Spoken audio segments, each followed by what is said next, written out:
It is unprecedented. It's unprecedented how long it took Dina Doll and me to get back together again this summer between my travels and not feeling well. I'm a little under the weather today. Dina's travels and all the other things that we've had to cover from Midas Touch and Legal AF. But we are back. We would never abandon our unprecedented audience.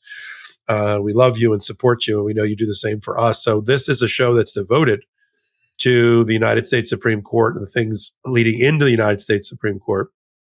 We have emergency docket, of course, that we're covering over this summer. We've got the opening of the Supreme Court new term on the first Monday of October, which is right around the corner. It's hard to believe.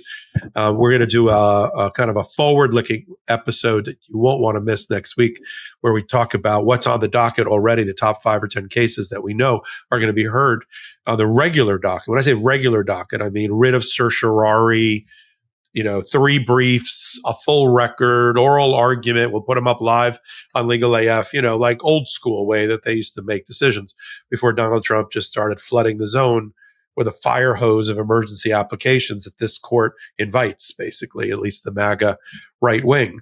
But we got things to kind of talk about right now in real time. So, Dina, why don't you tell our audience kind of what our lineup is, and then we'll get right into it.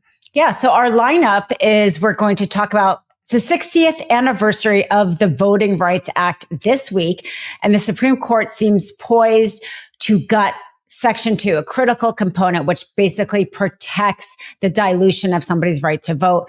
And for those who have been following us along, this has to do with the Louisiana redistricting case. We heard the oral argument in this case. Instead of deciding it at the end of the term along with the rest of their cases, they asked for a rehearing on a specific issue. So we'll get into what that issue is. Then we also have out of Los Angeles, as we know, a judge there in Los Angeles ordered the ICE to stop racially profiling in their detention of people. And Trump is asking the Supreme Court to step in because the Court of Appeals affirm the lower court's order there. And, reading Solicitor General's brief, he's just blatantly asking the Supreme Court to allow racially profiling. He says racially profiling should be enough to have a reasonable suspicion to detain somebody. So we'll get into that. Then we also have kind of an interesting thing out of Florida. Florida, as we know, is just one of many states who have tried to enact their own immigration law. Many Republican states, I'll say, and the Supreme Court there declined to help Florida for once, something we'd be happy about. And then we have some justices speaking out. We have Kagan and Kavanaugh talking about the internal division of the shadow docket. Kavanaugh admitting that he watches and listens to things, so he may be listening to us, Popok. And then also we have welcome Justice Kavanaugh to Unprecedented, named after things that you do. And we have Justice Sotomayor talking about ethics, and her comment is quite interesting considering that justices know their words are, let's say, carry a lot of weight. So we'll see the word that she omitted to use and what that means. But before we launch into it, I also just want to quickly say, when we're talking about trips, I had a chance to go to Canada, and the Canadian people there welcomed us with open arms despite being American. And we went to Alberta, which is maybe the most conservative province of Canada.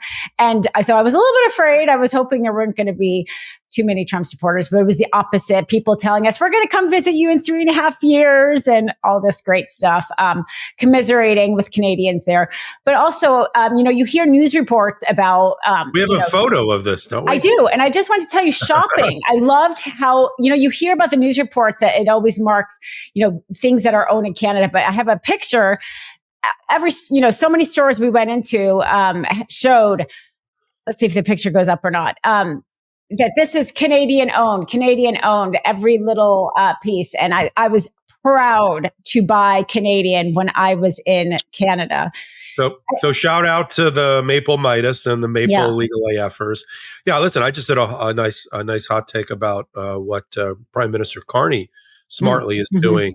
We're watching really two profiles in courage, but in different ways. We've got the former central banker in Carney and how he's protecting the economics of Canada, turning his back on Trump, but not on America, supporting the lumber and aluminum and car manufacturing industry in Canada, and finding ways to put Donald Trump back in his place and doing it effectively and showing leadership, while Claudia Sheinbaum in Mexico is doing it her own way, quietly, diplomatically, on these private phone calls, but also when need be, taking to the podium with a sharp finger, telling Donald Trump, back off our country.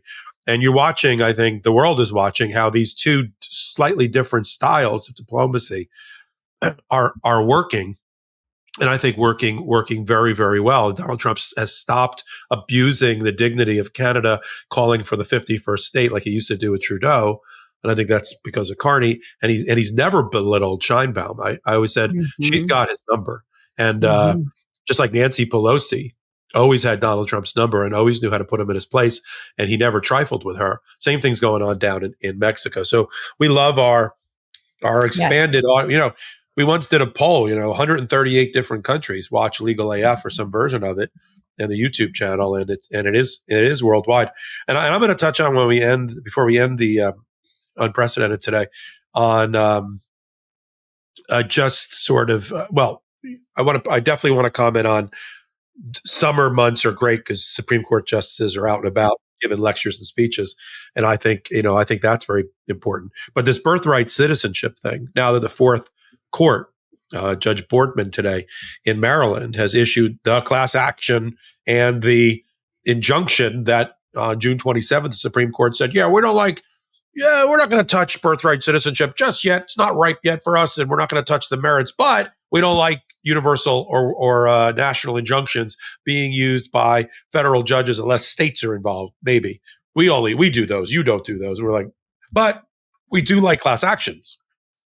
So if you can figure out a way to do class actions with an injunction, and then all four of those courts involving all of those different, but basically the same class, the born and the unborn, who are going to be de-citizenshiped, deplatformed, debanked by Donald Trump, now you've got the fourth one. But curiously, Donald Trump has not appealed any of them yet, even though, for instance, a month ago, Judge LaPlante up in New Hampshire gave the Trump administration 7 days to stay his injunction, which was effectively a full-blown injunction, class action style, against the birthright citizenship order. That's why we don't hear about it being enforced, and gave them 7 days to appeal. Solicitor General John Sauer said, I'm going to appeal. Never appealed. Now, are they waiting for all four, or are they waiting for the politics of it? Right now, it's a little bit of they're trying to take the oxygen out of the room when it relates to Epstein. So they're pushing their tariff and their drug war. Are they just going to wait for a slow news day or when something goes bad, the Epstein files again, to then file their birthright citizenship appeal? In other words, is it a political timing issue, or have they just given up and realized they don't have the votes? What do you think? I think they realize they don't have the votes. So there's no rush. There's no urgency. But to your point, I could see them pulling it out just as a diversion at some point. And just really quickly before we leave Canada, because you were mentioning that Maple AFers, because I found a coaster, and I know they have the Midas. Okay, Midas Maple. Right. No, Maple Midas. Yeah. Now, but look at the Canadian AF coaster. What? Yes, I found a Canadian AF coaster, and I was like, maybe that should be the name for the Canadians that follow the legal AF. That. So anyway, I just thought that was really cool, and I wanted to show it. Yeah, awesome. Yeah, I'm glad. I'm sure our audience appreciated it. On the well, why don't you do the rehearing on the kick it off with the redistricting? Yes. We got things going on in Texas, Louisiana, and California, all in different stages. Why don't you catch up everybody so they're not confused? We're talking about congressional seat maps. I know sometimes we get caught up in, you and I use shorthand like redistricting and or some other thing related to voting, and people are like, what are you two talking about? Yeah. We're talking about U.S. Congress seats and the maps off the census, and how MAGA, who have a lot of these state houses, are trying to redraw the maps, even though the census was, 5 years ago. They're trying to redraw the maps now in time for the midterm elections under direction and the fiat of their fearless leader, Donald Trump, because he wants to try to steal the election and seats at the midterm. If you can minus 5 Democratic seats in Texas, that helps you with your majority, and to win the midterm election in the House and the Senate. So why don't you pick them up on Louisiana? Well, and that's the interesting thing, Popok, that you're bringing up is Texas, because the Supreme Court decided to do a rehearing on this case before Abbott started talking about Texas. And the combination of the two is making what may potentially be the Supreme Court decision especially dangerous for our democracy. Really, we're in unprecedented times. It's crazy how many times we're using the title of this, but it truly is the case, because what we heard, so in Alabama, just a quick recap, 2020, Louisiana, after the census, redrew their congressional districts like a lot of states had to do. And they drew one majority Black district, despite the fact that 1/3 of their voters were Black. So clearly diluting the right to vote for Black voters there in violation of Section 2 of the Voting Rights Act, which says that you cannot do that. You cannot discriminate somebody's right to vote based on color. You can't take that away. You can't dilute that. And so they were sued and they lost. And so Louisiana drew a second congressional district. They were then sued by white voters, saying that doing this was a violation of the Constitution, the 14th and 15th Amendments.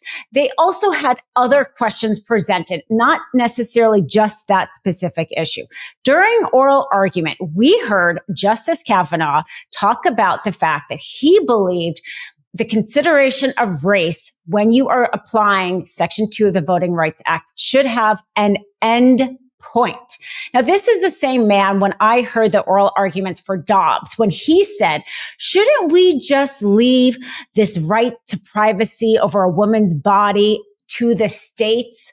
You just knew exactly where he was going, and he did end up overturning Roe. He threw the women to the wolves. 1,000%. Spoken like a person who's never had their civil rights at risk. And a person who was accused of sexual abuse when he was in college and high school. Well, there you go. Exactly. So if he was listening to us, by the way, because you were very kind at the beginning, suggesting that he listens to podcast. He's no longer listening to Leland. It's okay. We lost one. I just saw it. I just saw it. It went -1 from the total.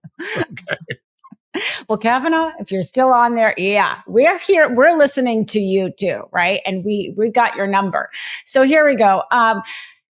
So that's the reason why it's so important why Kavanaugh said that is because just 2 years ago in 2023, the Supreme Court decided the Milligan case, which had to do with the Alabama redistricting, which was essentially the same issue.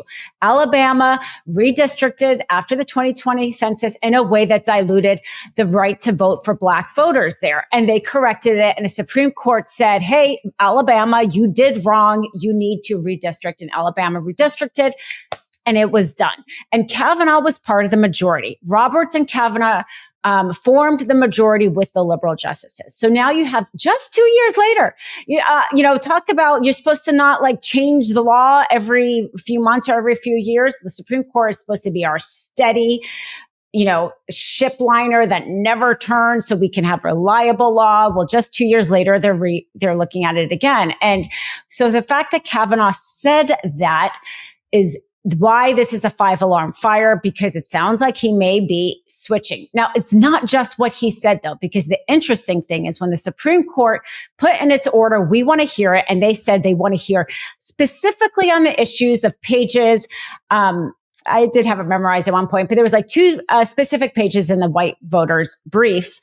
And those pages clearly said they believed Section 2 of the Voting Rights Act was unconstitutional under the 14th Amendment, the Equal Protection Clause, and the 15th Amendment, which says every person has a right to vote regardless of their race. And Thomas, in his dissent, clearly says he believes that Section 2 is a violation of the Constitution. He's believed that for decades. But what he also said, which is so alarming, is we should be deciding this case now. We should not be waiting. Because what happened with this rehearing, they are asking for new briefing. The first one is going to come at the end of this month. The last one isn't coming till October 3rd. So this case is going to be decided in this next term, which is going to be very close to the 2026 midterm. Supreme Court has the Purcell Doctrine that says you cannot change with election laws too close to an election. Thomas, unless we want to help Donald Trump. Thomas, I believe, thinks he has the votes. If he didn't, he would not mind the delay because he would try to get everybody in line. He thinks he has the votes. He wanted it decided now because he wanted it in time for the 2026 election. So that's a really scary proposition that the Supreme Court seems poised to basically gut the Voting Rights Act, or what's left of it. And when they do they didn't have the oral argument. They'll have oral argument. Yeah, they're going to rehear it on that issue sometime. Right. They haven't scheduled that yet, but like I said, the last brief is due like October 3rd. So it's going to be a while before they hear it. And just as a reminder, we're doing all the lives at the Supreme Court. We started it at the end of the last term last year. We'll continue it, and major appellate oral arguments that are also available by audio or sometimes video, or audio. We're putting them up. I'm going to have commentators, of course, like Dina. And now we have Adam Klasfeld, who's joined us as well from All Rise News. Sometimes he's in the room for some of these things and reports on it, which I love. Okay, so I think we've given a good primer on congressional maps, and we'll pick up. As the things in Texas start to boil over even more, we'll address that. But the takeaway here is Voting Rights Act has been on life support under John Roberts for a long, long time. Clarence Thomas made it his mission, along with Alito, to rip out Voting Rights Act, affirmative action, and the support of women through Roe versus Wade. And, he's just checking all the boxes, as Tom Tillis recently said about a nominee for one of Donald Trump's positions. He's checking all the boxes. They just are all the wrong boxes. And that's what we're watching. If you're a thoughtful, fair-minded person, that's what's happening at the Supreme Court. But we got to know about it. We got to talk about it. Got to be prepared about it. Why don't we move the audience on then to this rehearing? I'll say what the case is about, then I'll turn it over to you on the rehearing side. So Judge Frimpong, who's in the Central District of California in the LA area, drafted an order that was very narrow but important that said that, at least in her district, not nationwide, the ICE, Immigration Customs Enforcement, couldn't use racial profiling, if you will, ethnic profiling, color of somebody's skin, their language, their last name, without more, to detain or civilly arrest or criminally arrest related to the immigration and removal actions by Donald Trump's people, because they were just going to Home Depot and they overheard Spanish. We just saw, we'll put it up here as a split screen or as an asset. We just saw a rented U-Haul being used to go into a Home Depot parking lot in California. I think it was, maybe it was Texas. And and so the people that are waiting there for day labor jobs, some of whom may have conflicted immigration status, said, well, there's a U-Haul pulling into a Home Depot. It didn't set off any alarms. Now if they see it, they will, because the door's open, and out came 20 ICE in black, head to toe, in masks, and went after all these people in a very inhumane way. So she says can't do that if the only basis is, in fact, that looked like a violation. It was in California. That looked like a violation of Judge Frimpong's injunction, and she'll have to get to the bottom of that. But in the meantime, the Trump administration didn't like the ruling. And so what did they do next? Yeah, so they're asking the Supreme Court. I read it thinking, okay, is there going to be any legal, nuance, let's say, that we haven't talked about? And there's not. They really are saying that they want to be able to use somebody's race or ethnicity, whether or not they're speaking Spanish or speaking English with an accent, whether or not they are at a particular location, such as, places where maybe an undocumented person could work, any Home Depot or anything like that, and the type of work that they do. They want those 4 factors to be enough to allow reasonable suspicion basis to detain somebody. And just to kind of break this down really quickly, because you need reasonable suspicion to detain somebody briefly. You need probable cause to arrest somebody. So the order really is even dealing with the lesser reasonable suspicion and saying it's still not enough to have just those 4 factors.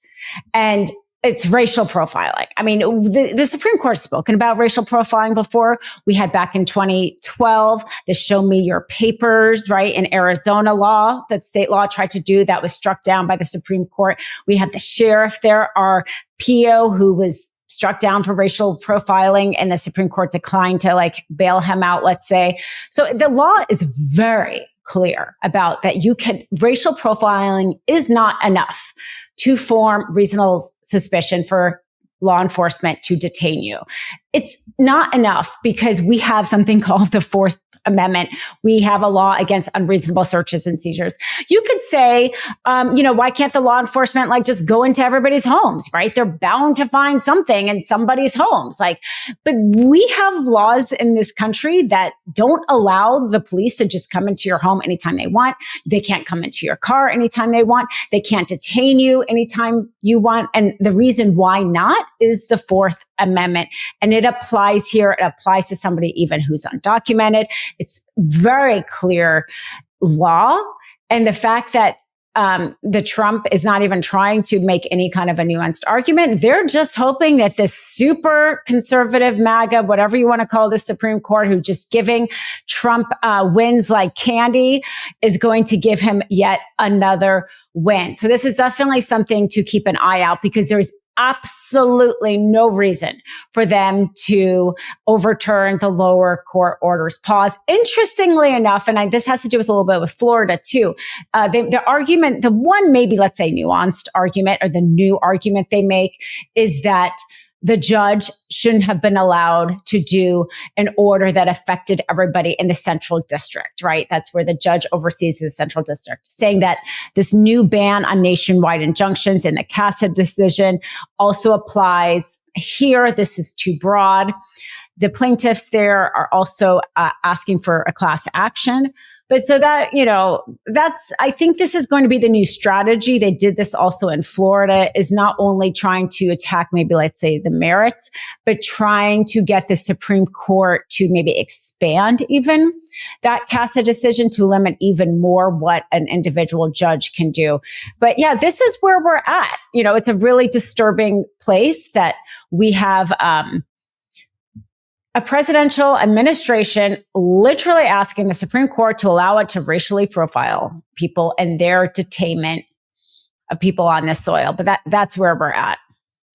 Yeah, I mean, and that's, I'm hoping that'll fail. I know what the three liberal or moderate justices are going to say, but we'll have to see if there's 5 votes. Mm-hmm. Many of the things that at one time stopped Donald Trump, the numbers have just changed in the United States Supreme Court. I'll give but one example. Trump is back to having his Commerce Secretary, which is Howard Lutnick, try to stick have the census that's planned for after he's done in office, mm-hmm. the next census, the 2030 census, include a question about whether you're a citizen or not, and only count citizens or those that are like Americans or documented or whatever he wants to do. That's not what the Constitution says. It's everybody who is occupying resident, but they don't mean residents in the traditional sense. A state needs to be counted. Now, a lot of the undocumented go underground and don't. That's one of the problems with with the count, and they don't really use statistics to fix it. They should use modeling to fix it, but they don't. So he tried his last term to have his then Commerce Secretary add that question. It went up to the United States Supreme Court. Wilbur Ross was the Commerce Secretary at the time, and 5-4, when Breyer was still on there and Ginsburg was still on there, he joined the 4 liberals because he didn't like the answers that Wilbur Ross gave as to the rationale for why he needed to add citizenship. But there were 4 votes on the other side that are still there. Alito, Thomas, Kavanaugh, and I believe, unless Scalia was on there at the time, but there were 4 votes. Now it's a 6-3 court. So even if Roberts slid over again, he'd have to bring Amy Coney Barrett with him. And she's sort of unreliable, as we know. So if this thing comes up again about census counting, and immigrants or illegals or whatever migrants, we're gonna be in for a world of hurt, because you can see the change in the court, right?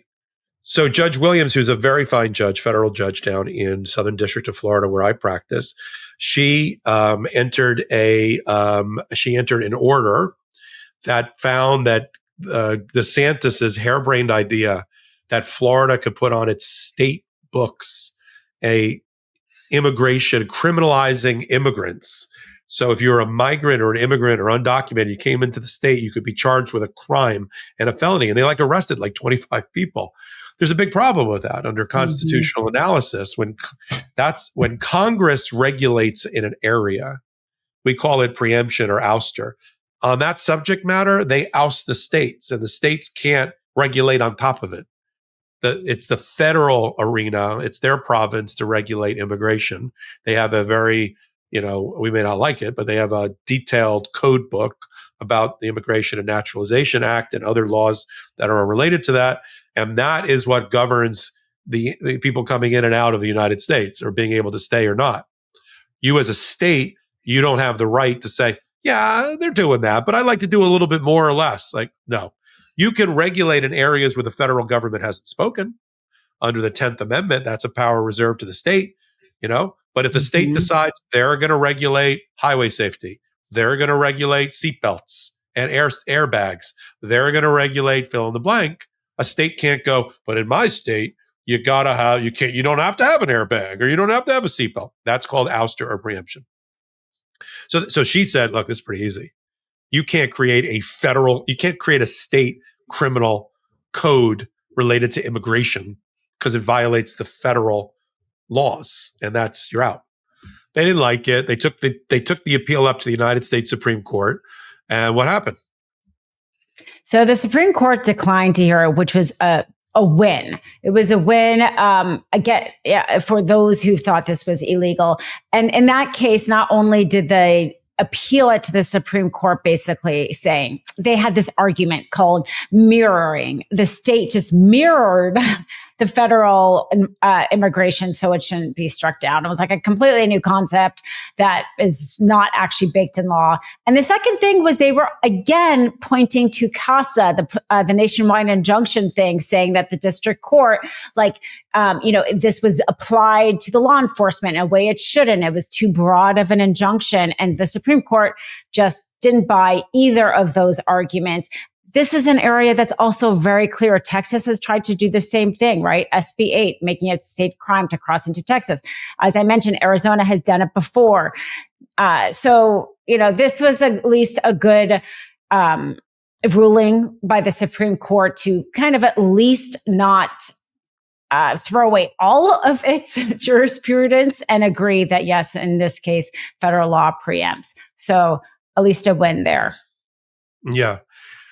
Yeah. I mean, I know people get despondent, although I just had Sky Perryman on from Democracy Forward. She's coming back with me on Monday to talk about they just filed 3 new cases in the last 3 days. They're up to over 80 cases against the Trump administration. That's great. They just got a win today, which I'm sure the Trump administration will likely go after, which is an injunction to stop the women's violence department of the Department of Justice, or from being defunded effectively, or not allowing funds to go out to coalitions to stop abuse of women. And that they just obtained that victory. But, I asked her to brief our audience about why does it matter if all these cases are filed, but ultimately we get bad rulings at the Supreme Court. She says, because, we're winning in the numbers, because we're winning the 90% of what's happening at the state court level, at the federal district court level, and at the appellate level. And sure, we're batting not 30% at the Supreme Court, but not every case makes its way, as we just talked about on this episode, makes its way to the United States Supreme Court. Most justice, the vast majority of justice in America, is done at the district court, trial court level, or the appellate level just above it, and not at the Supreme Court. I mean, they only take 60 to 70 cases at the Supreme Court. Even if you add in the emergency docket, just round it off to 100 cases. It's 100 cases out of thousands and thousands and thousands of cases that are filed every year in the federal court. So for every appeal that we talk about that Donald Trump may or may not win, there's an appeal that he hasn't taken, or that he's not going to take, or that he sees the writing on the wall. Like he just gave up on $7 billion worth of education funding that he didn't, that he was holding back because he lost at the trial court level and was likely to lose at the appellate court level. So he'll try and overreach, as we know. That's his motto. But we got to continue to file these cases, talk about these cases, and put pressure on the Supreme Court justices, who some of which say they watch podcasts. Yeah, exactly. To do the right thing. I mean, I often find myself talking directly to Roberts or any of them. Like, I just did one about birthright citizenship. Like, are you going to allow John Roberts, are you going to allow, having already allowed a woman's right to choose to be ripped away from the Constitution, is your obituary also going to say that you allowed birthright citizenship to be denied to babies born on U.S. soil? That's going to be your legacy? It was more of a personal challenge and a rhetorical question. I felt good saying it. And somebody like Roberts does care about his legacy, and sometimes, and the fact that Kavanaugh, he admitted to, yes, I watch the news, I listen to podcasts because I know that we rely on the public's support. I mean, this is why in a democracy it's so important to criticize, speak about, spread facts, spread information, because it seems like we're powerless over the Supreme Court, but they are very cognizant of public opinion because they don't have an enforcement mechanism. They want to take it, but they can't take it too far. And the more that we're kind of outraged about it, the more it does rein them in. Even if it doesn't happen as much or as quickly, it does make an effect. I think that's a fantastic point and a perfect one to end on. Really, we've reached the end of this episode of Unprecedented. We're back on our regular, schedule. Even the summer's winding down here with Dina Doll and Michael Popok. Take a moment, hit the free subscribe button. As I've been joking recently, if we just got a fraction of our viewership to hit the subscribe button, we'd sort of be done. I wouldn't have to ask for it anymore. But right? I mean, we have like 220 million views of our work. I would take 1% of that at this point. Oh my gosh, absolutely. I got to add though real fast what Justice Sotomayor said, because I teased it and it's just a one-line thing. At her speech, she said, virtually all the justices are committed to following the ethics code. And I don't think that was a mistake. Right. Virtually does not mean exactly one-to-one compliment. I wonder who she was talking. Well, we know. We know that Thomas has come out against that ethics code before publicly and all of that. So I love doing the show with you. So we've reached the end of the show. Hit the free subscribe button. We have no paywall. We've got no outside investors. We got no corporate parent that tells us what to do. But to keep us on the air, take a moment. Right now, click us off, go out to the subscribe button, come over to Legal AF, the Substack, where I posted 3 different orders and filings today on Legal AF Substack under Filings AF. And then we've got, some commentary, got some lives. We just got a commitment from Dina to do a live with me on Substack next week. And right now we're doing it for all subscribers, free and paid. So look out for that if you're on Legal AF Substack, and that's the way to support what we're doing here. So until our next time together, Dina Doll, Michael Popok signing off for the Unprecedented episode. Can't get your fill of Legal AF? Me neither. That's why we formed the Legal AF Substack.